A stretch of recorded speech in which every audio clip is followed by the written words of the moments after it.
particularly since Trump started running. Uh, I become so fucking political, just so angry, politically angry. It's not pleasant, It's upsetting. It's aging me, but and here I am, almost. I'm pushing 70. I'm halfway to 68 years old. You know, um, and my plan was not to live out the autumn of my years. In a hate-filled right-wing country was not.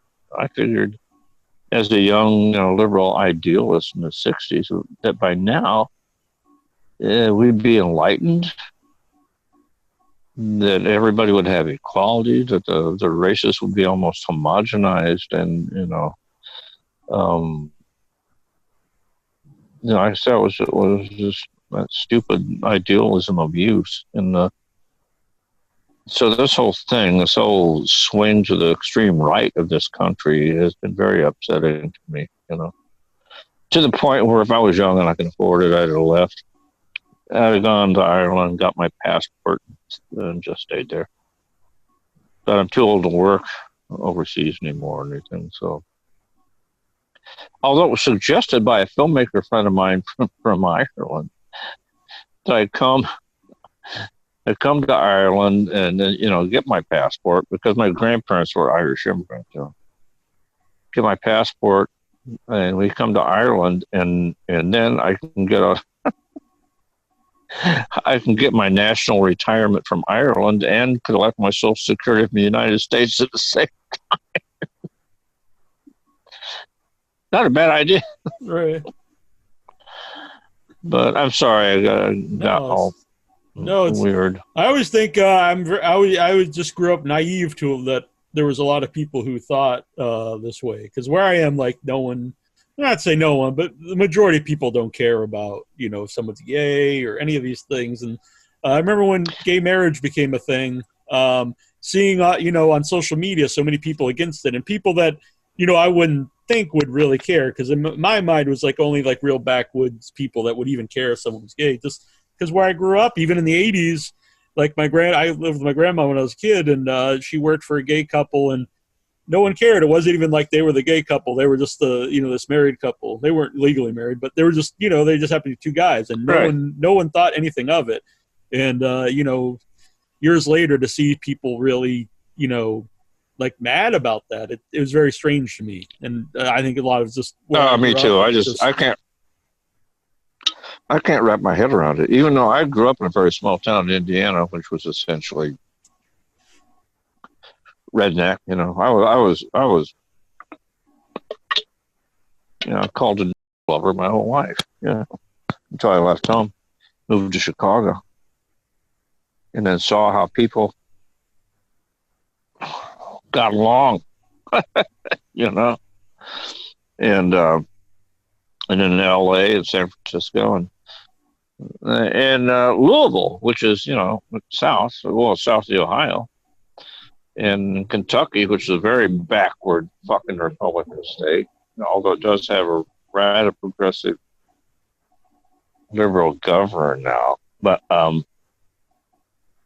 Louisville is surprisingly progressive town because it's the cultural center. Mm-hmm. It's all it's the cultural and financial capital of Kentucky, as opposed to Frankfurt, which is just a governmental capital. But I live there, and I live close to Nashville, which in the city. But man, you get outside of any city in this country, and 1950 all over again, and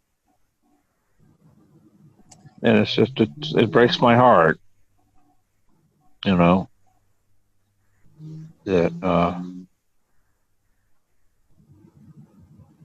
because I just thought, I was stupid enough to think that after the Vietnam War and after we the boomers who catch so much shit. You know who stopped the Vietnam War? The fucking boomers did. We did.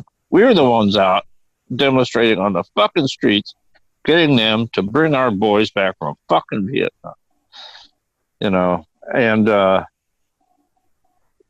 you know, a lot of people that I knew back then have turned completely. What happened is money. Once people start making money and having to actually pay taxes, they're like, well, that sucks. So then they start voting for the bad guy. But so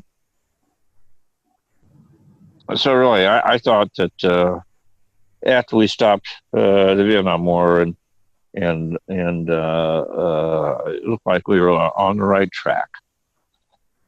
And then Nixon came along, you know, and it just